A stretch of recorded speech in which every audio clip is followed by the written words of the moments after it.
Здравствуйте. Основная тема сегодняшней передачи – комментарии порядка исчисления и выплаты компенсации родителям, чьи дети посещают муниципальные и государственные дошкольные образовательные учреждения. Но вначале рассказ о наиболее значимых событиях дня. Здравствуйте. Интернет-газета в Якутии.ру сегодня опубликовала открытое письмо начальнику ФСБ, главе МВД и прокурору республики. Цитата. «Прошу привлечь к уголовной ответственности лиц, совершивших незаконное проникновение к электронному почтовому ящику редакции интернет-газеты в Якутии.ру». Конец цитаты. И далее в обращении называется имя помощника депутата Госдумы от нашей республики. Вот еще одна цитата, которая 9 апреля вызвала меня в Дом правительства номер 2 и сообщила, что имеет прямое отношение к взлому почтового ящика и получению из него конфиденциальной информации. Конец цитаты. В письме также указывается и имя возможного заказчика преступления, а интерес к переписке редакции редактор Елена Тихонова связывает с публикацией о махинациях с алмазами в компании Туймада Даймонд. Более 500 человек сегодня стали участниками профсоюзного пикета на площади Ленина. Пикет прошел в рамках всероссийской акции «За достойную пенсию». Основное требование – установить с 1 декабря будущего года минимальный размер пенсии на уровне прожиточного минимума. Присутствовала на пикете и якутская, я скажу так, составляющая, а именно требование ввести коэффициент, повышающий к северным пенсиям 1,7, а не 1,4, как сейчас. Совершенно верно. Причем она носит скандальный характер, ведь уже не первый год судебным перипетиям пенсионеров не рыгли. Сегодняшнее заседание в Верховном суде республики по делу бывших работников мэрии было предельно коротким, сообщает агентство Саха-Ньюс. Один из адвокатов выступил с ходатайством о переносе рассмотрения дела в связи с болезнью Сергея Петрова. Напомним, что судья на предыдущих заседаниях отклоняла ходатайство защиты в связи с плохим здоровьем подсудимых. В частности, был под сомнение поставлен диагноз врачей 4-й поликлиники. Основания – они не могут быть независимыми, так как работают в муниципальной больнице. Ну что же, а теперь давайте обратимся к комментарию относительно начисления и выплаты компенсаций родителям, чьи дети посещают муниципальные и государственные дошкольные образовательные учреждения. Вначале замечу попутно, что прежде ведь государство никаких компенсаций родителям в таких случаях не платило. Это одно из направлений поддержки семей с детьми. Одно из направлений работы государства в части стимулирования рождаемости.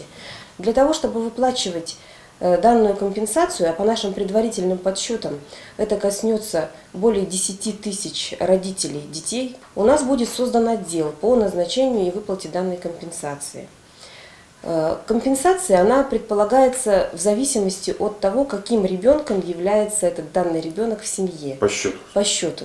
То есть первому ребенку государство будет компенсировать 20% от расходов за содержание ребенка в дошкольном учреждении, второму ребенку 50%, а третьему ребенку и так далее, значит, уже четвертому, соответственно, 70% расходов родителя на содержание ребенка в детском дошкольном учреждении. А если, скажем, вот такая ситуация, двое детей ходили в детский сад, один из них вырос, ушел в школу, остался один, то получается только 20%? Нет. Этот ребенок является вторым в семье, поэтому в любом случае, да, он будет получать 50% компенсации.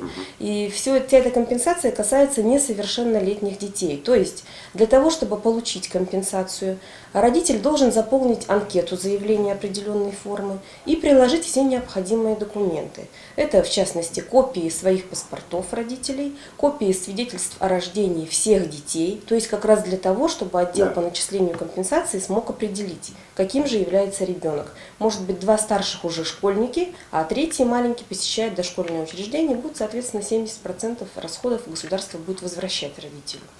То есть в любом случае в зачет будут приниматься только дети, которые несовершеннолетние. Несовершеннолетние. То есть 18-летние уже как бы минусуются из этого числа. Да, 18-летние, соответственно, убираются, то есть несовершеннолетние дети в семье.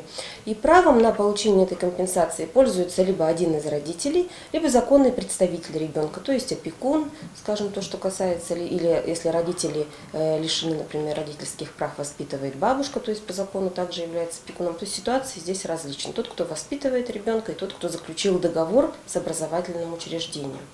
Для того, чтобы родителям было удобно, сейчас весь этот первоначальный пакет документов, мы организовали его сбор через детские дошкольные учреждения. То есть, приведя утром ребенка в детский сад, мама или папа имеют возможность сдать все эти документы заведующей учреждением, которая в свою очередь уже передаст их в отдел по начислению компенсации.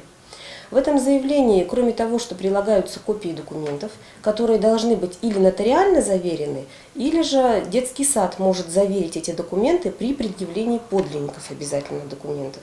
И там родитель указывает, на какой лицевой счет перечислять ему начисленную компенсацию. То есть выплаты наличными однозначно не будут производиться, они будут производиться перечислением на лицевой счет в Сбербанке, например. Выплата будет ежеквартально по нашему предполагаемому порядку перечисляться. То есть, вот скажем, сейчас мы должны уже перечислить средства компенсации за первый квартал. Но в связи с тем, что это дело абсолютно новое и организационный период, скажем так, несколько затянулся, у нас до сих пор все организационные моменты еще не решены, поскольку это дополнительные полномочия, и на создание того же отдела и оснащение его нужны дополнительные средства. Но работу мы решили параллельно все-таки начать, чтобы не затягивать потом вот этот процесс выплаты. Первоначально, конечно, создается очень большая база данных. Дальше, я думаю, будет гораздо проще. Один раз родитель сдает заявление, вот представляет все эти документы, а дальше уже по тем документам, которые подтверждают фактическую оплату, он ежеквартально получает эту выплату. То есть, другими словами говоря, родителям, собственно, ходить-то и некуда. Ходить им никуда не надо. То есть это все в детский сад сдается? Да, это сдается в детский сад, и детский сад передает. То есть дальше уже работает безналично все это перечисление оплаты, и только при возникновении каких-то вопросов, либо каких-то дополнительных обстоятельств в семье, которые меняют вот существующую ситуацию, родитель может будет обратиться в отдел по начислению компенсации. И есть какая-то предельная дата, когда вот эту кампанию со стороны родителей должна быть завершена? Мы пока определили для заведующих учреждениями срок, что в течение этой недели они должны массово поставить родителей в известность, да, и постараться, чтобы родители сдали эти документы. Ну, конечно, мы будем ждать и тех, кто обратится позднее. Но я думаю, что это, во-первых, заинтересованность родителей должна быть очень высокая. Это реально возможность получить назад часть средств, которые ты потратил на содержание ребенка в дошкольном учреждении. Поэтому мы надеемся, что активность родителей будет большая, и мы создадим эту базу данных в кратчайшие сроки. Да. Потому что мы уже подали заявку в Министерство образования, сколько нам нужно средств на выплату за первый квартал. Пока мы, конечно, ее очень приблизительно просчитали. Это сколько получилось, кстати? За квартал мы посчитали, что у нас свыше 7 миллионов в городе. Как вы думаете, вот то, что касается работы именно с родителями, что там, какие сложности могут возникнуть? Поскольку у нас общение родителей с этим отделом мы стараемся свести до минимума, я думаю, ни для кого препятствием это не будет. Но здесь главное, вот если мы продумали, в принципе, вот этот пакет документов, форму анкеты заявления, мы ее утвердили. Если родитель на первом этапе представит всю необходимую информацию, сложностей не должно быть никаких. Дальше только идет подтверждение фактических расходов. То есть понятно, что ребенок не постоянно посещает учреждение, где-то он заболел, где-то какие-то ситуации, в отпуск уезжал с родителями. Возмещаются, конечно, не начисленные суммы, а возмещаются те расходы, которые родитель понес. В самом начале вы сказали, что это будет касаться только муниципальных учреждений дошкольных, а остальных как? В законе конкретно оговаривается, что правом получения компенсации пользуются родители детей, посещающих государственные и муниципальные дошкольные образовательные учреждения. То есть то, что касается негосударственных, на сегодняшний день компенсация этих расходов государством не предусмотрена. И еще я, знаете, хотела сказать, что вот этот отдел, он будет единым по всем городе, то есть он будет производить и начисление, и выплату не только по учреждениям, которые обслуживает централизованная бухгалтерия управления образования, но и по финансово самостоятельным муниципальным учреждениям, и по тем учреждениям, которые находятся в селах и в пригородах. Ну что же, вот такой комментарий относительно нового порядка, или вернее принципиально новой компенсации, и хотя она еще только вводится в действие, однако вопросы и непонимания уже возникают. Ну вот в частности, один из вопросов возникал с тем, насколько обязательно требование нотариального заверения документов для того, чтобы эта компенсация была начислена. В результате достаточно теперь оказывается, чтобы была заверена, эти документы были заверены печатью детского дошкольного учреждения и подписью заведующей. И вот один вопрос поступил уже после того, как запись этого интервью была сделана. Вопрос звучал так: а как быть тем родителям, чьи дети ходят в разные детские сады? Увы, но в этом случае родителям все финансовые вопросы, связанные с начислением компенсации, ну и, соответственно, ее выплатой, придется решать в отдельности по каждому из детских дошкольных учреждений.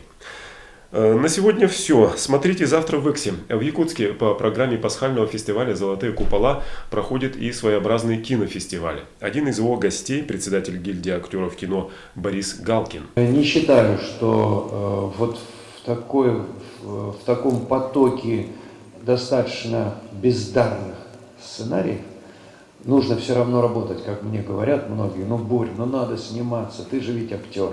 Я говорю, я актер, но не мусорщик, чтобы все это дело собирать таким образом.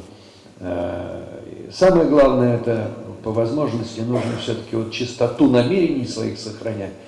Это был фрагмент встречи Бориса Галкина со студентами Арктического института культуры. Надо сказать, что такие встречи не единственные в рамках вот этого кинофестиваля, который проходит во время фестиваля, пасхального фестиваля «Золотые купола». Ну вот на этом действительно все. Встретимся завтра.